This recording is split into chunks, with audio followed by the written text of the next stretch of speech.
आप सभी को जय श्री राधे श्री हरिदास।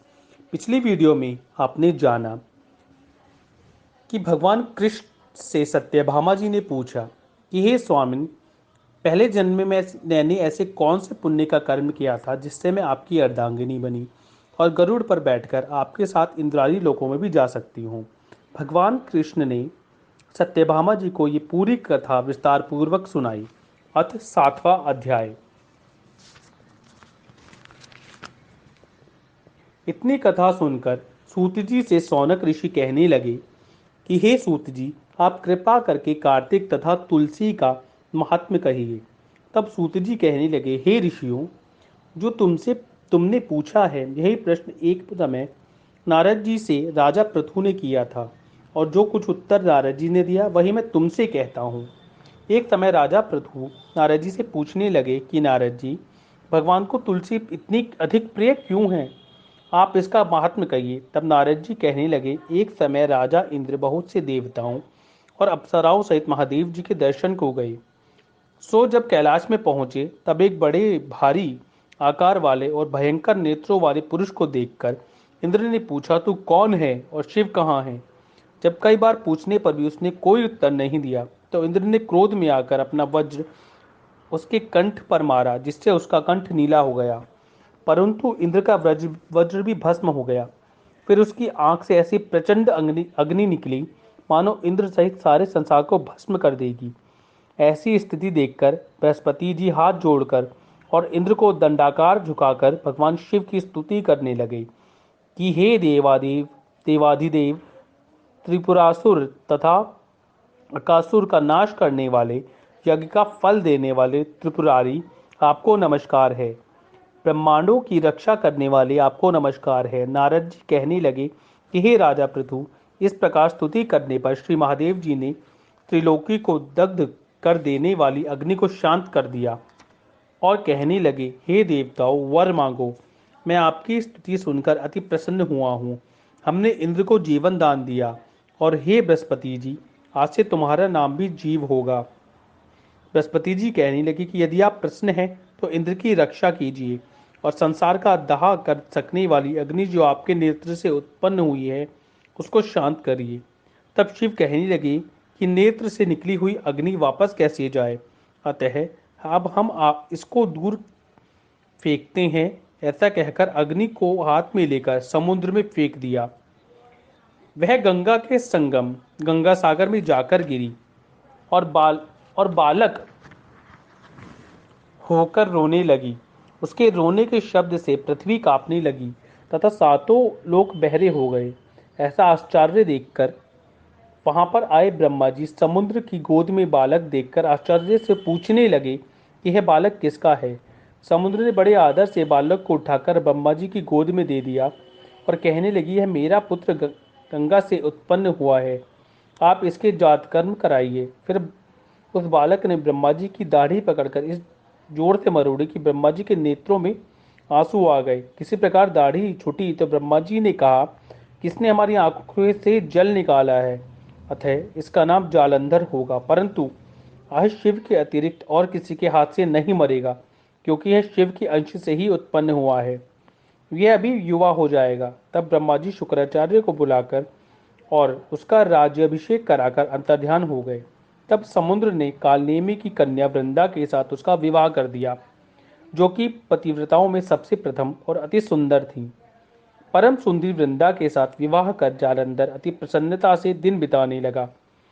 जब जालंधर घर में आता तो वृंदा अपने हाथ से पंखा जलती, पाद्य अर्घ्य आचमन उसको अर्पण करती। वह अपने पति को नारायण समझकर उसकी सेवा करती थी। नारद जी कहने लगे, हे राजा पृथु, मैं पतिव्रता स्त्रियों के कुछ लक्षण तुमसे कहता हूँ। पतिव्रता स्त्री अपने पति के दुख में दुखी और उसके सुख में सुखी होती है। परदेश जाने पर दुखी और पति के मर जाने पर सती हो जाती है। पति के पाप तथा पुण्य को आधा बांटने वाली स्त्री को अपने पति के मर जाने पर स्वेच्छा से सती हो जाना चाहिए। जो स्त्री सती हो जाती है वह अपने पति के साथ अपने शरीर के 3.5 करोड़ रोमों के अनुसार 3.5 करोड़ वर्ष तक अपने पति के साथ स्वर्ग में वास करती है। जो स्त्री सती होने के लिए कितने कदम शमशान की ओर जाती है उसको पद पद में एक एक यज्ञ का फल प्राप्त होता है। वह अपने माता पिता तथा पति तीनों कुलों को पवित्र कर देती है। जैसे सपेरा सांप को बिल के बाहर निकाल लेता है, वैसे ही वह अपने पति को नरक से बाहर निकाल लेती है। अतः पतिव्रता स्त्रियों को अपने मृतक पति के साथ सती होना उनका परम धर्म है। इतना कहकर नारद जी बोले, हे राजा पृथु, देवताओं से डरकर जो सब दैत्य पाताल में भाग गए, वे जालंधर का अभय पाकर फिर पृथ्वी पर आकर घूमने लगे। उसी समय जालंधर ने कटे हुए राहु को देखा तो उसने शुक्राचार्य से इसका कारण पूछा। तब शुक्राचार्य ने समुद्र मंथन तथा देवताओं द्वारा रत्नों के हरण की कथा सुनाई। इस प्रकार पिता का मंथन और दैत्यों का अनादर सुनकर जालंधर ने क्रोध में आकर घस्मर नाम वाले दूत को बुलाकर इंद्र के पास भेजा। वह सभा में जाकर अभिमान पूर्वक इंद्र को नमस्कार न करके कहने लगा कि हे दैत्यपति, जालंधर ने जो कुछ कहा है वह सब तुम सुनो। हमारे पिता का मंथन करके जो तुमने रत्न लिए हैं उन पर तुम्हारा कोई अधिकार नहीं है, अतः वे रत्न हमको वापस कर दो। घस्मर के ऐसे वचन सुनकर इंद्र भय और विस्मय से कहने लगा कि समुद्र सदैव हमारे शत्रु दानवों की रक्षा करता है, अतः हमने उसको मत कर रत्न लिए हैं, इसीलिए उन पर दैत्यों का कोई अधिकार नहीं है। दूत ने सब समाचार जालंधर से जाकर कहा तो वह अत्यंत क्रोधित हुआ और देवताओं को जीतने का उपाय सोचने लगा। उसने सब दिशाओं तथा पातालों में अपने दूतों को भेजकर सब दैत्यों को बुलाया और शुंभ तथा निशुंभ को अपना सेनापति बनाकर स्वर्ग के नंदन बन गए। वन में जाकर इंद्र की अमरावतीपुरी को घेर लिया। तब देवता भी युद्ध के लिए बाहर निकल आए और अनेक प्रकार के शास्त्रार्थों से देवताओं तथा दैत्यों का युद्ध होने लगा। वे सब एक दूसरे को मार मार कर गिराने लगे। सब तरफ रुधिर बहने लगा। मरकर गिरे हुए घोड़ों और हाथियों से पृथ्वी भर गई। उधर युद्ध में मारे गए दैत्यों को शुक्राचार्य अपनी संजीवनी विद्या से जीवाने लगे। इधर बृहस्पति जी द्रोणाचल की दिव्य औषधियों द्वारा देवताओं को जीवित करने लगे। उधर जब देवताओं के जीवित होने का वृतांत दैत्यों ने शुक्राचार्य से जाकर कहा तो जालंधर दैत्य ने अपने अनुचरों को द्रोणाचल पर्वत को समुद्र में फेंक देने का आदेश दिया। तब दैत्यों ने द्रोणाचल पर्वत को उठाकर समुद्र में फेंक दिया और फिर आकर संग्राम करने लगे। जब देवताओं को जीवित करने के लिए औषधि लेने बृहस्पति जी गए तो दिव्य पर्वत द्रोणाचल को न देख और देवताओं का दैत्यों के द्वारा निरंतर संहार होते देखकर वे घबराकर कहने लगे, हे देवताओं, शीघ्र ही यहाँ से भागो। यह दैत्य शंकर के अंश से उत्पन्न हुआ है, अतः यह अब तुमसे नहीं मरेगा। गुरुजी की यह बात सुनकर देवता भय के मारे दशों दिशाओं को भागने लगे और जालंधर दैत्य ने जीत के नगारे बजाते हुए देवों की अमरावती नगरी में प्रवेश किया। सब देवता भय के मारे सुमेरु पर्वत की कंदराओं में जाकर छिप गए। सब देवों के भाग जाने पर जालंधर इंद्र की पूरी अमरावती शुंभ निशुंभ के अधिकार में सौंपकर स्वयं देवताओं का पीछा करने के लिए सुमेरु पर्वत की ओर गया। इंद्राधिक सब देवता जालंधर को फिर आता हुआ देखकर भगवान विष्णु की स्तुति करने लगे।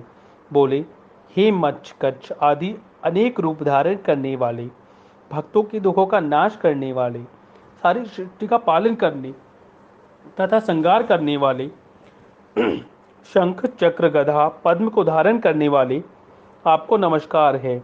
हे लक्ष्मीपति, दैत्यों का नाश करने वाले, पीतांबरधारी, शरणागतों के रक्षक, आपको नमस्कार है। जालंधर दैत्य ने दुखित देवताओं के संताप को हरने वाले, सूर्य और चंद्रमा दो नेत्रों वाले, आपको नमस्कार है। नारद कहने लगे कि हे राजा पृथु, जो कोई भगवान की संकट नाशक स्तुति को पढ़ता है उसके संकट नाश को प्राप्त हो जाते हैं। भगवान विष्णु देवताओं की स्तुति सुन और उनको दुखी जानकर शीघ्रता से उठ गरुड़ पर सवार होकर जाने लगे तो लक्ष्मी जी ने पूछा कि भगवान, आप कहाँ जा रहे हैं? तब उन्होंने उत्तर दिया कि तुम्हारे भाई जालंधर ने पीड़ित देवताओं की सहायता के निमित्त जा रहा हूँ। तब लक्ष्मी जी कहने लगी कि भगवान, मैं आपकी परम प्रिया हूँ, तब आप मेरे भाई को कैसे मारेंगे? तब भगवान ने कहा कि शंकर से उत्पन्न और ब्रह्मा के वचन से हम जालंधर को कदापि नहीं मारेंगे। ऐसा कहकर शंख चक्र और खड़ग लेकर जालंधर के साथ युद्ध करने के लिए चल दिए। जिस समय भगवान युद्ध करने के लिए गए तो बहुत से दैत्य गरुड़ के पंखों के वेग से ही मारे गए। पवन से पीड़ित दैत्यों को देखकर जालंधर को अत्यंत क्रोध आया और वह भी विष्णु के सन्मुख युद्ध को आया। उस समय भगवान विष्णु और जालंधर दैत्य का महाघोर युद्ध हुआ। आकाश मेघों की तरह बाणों से ढक गया। तब भगवान ने जालंधर के ध्वजा, छत्र, घोड़े और धनुष सब अपने बाणों से काट डाले। जालंधर ने भी गरुड़ के मस्तक पर गदा मारी, जिससे गरुड़ को मूर्छित कर दिया। भगवान ने उसकी गदा को अपनी तलवार से काट दिया। फिर दोनों का मल्ल युद्ध हुआ। जालंधर ने भगवान की छाती में मुक्का मारा। उस समय भगवान और जालंधर के इस घोर युद्ध को देखकर सारा संसार भयभीत होकर कंपायमान हो उठा। तब भगवान विष्णु ने कहा कि हे दैत्यराज, तुम्हारा और हमारा युद्ध ठीक नहीं, क्योंकि तुम लक्ष्मी के भाई हो। तब जालंधर ने कहा, यदि आप प्रसन्न हैं तो मुझको यही वरदान दें कि लक्ष्मी जी तथा अपने गणों सहित आप मेरे घर में वास करो। एवमस्तु, यानी ऐसा ही होगा कहकर भगवान लक्ष्मी जी सहित जालंधर नगर में चले गए। तब जालंधर देवताओं के स्थान पर सब दैत्यों को नियुक्त करके जालंधर नगर में निवास करने लगा और देव, गंधर्व, किन्नर, यक्ष आदि के पास जो भी रत्न थे वे सब अपने अधिकार में करके शुंभ निशुंभ को शासन करने के लिए पाताल में भेज दिया। वहां उसने शेषादि नागों को वश में कर लिया। इस प्रकार जालंधर देव, यक्ष, किन्नर, गंधर्व और मनुष्य सबको अपनी प्रजा बनाकर पुत्र समान तथा धर्म की नीति से उसका पालन करते हुए त्रिलोकी का राज्य भोगने लगा। नारद जी बोले, हे राजा पृथु, एक समय भगवान के दर्शन करने तथा जालंधर की राज्य लक्ष्मी देखने के लिए हम भी वहां गए। आशा करता हूँ आपको हमारी वीडियो अच्छी लगी होगी। तो चैनल को लाइक करें, वीडियो को शेयर करें, कमेंट करना ना भूलें। इसी के साथ जय श्री राधे, श्री हरिदास।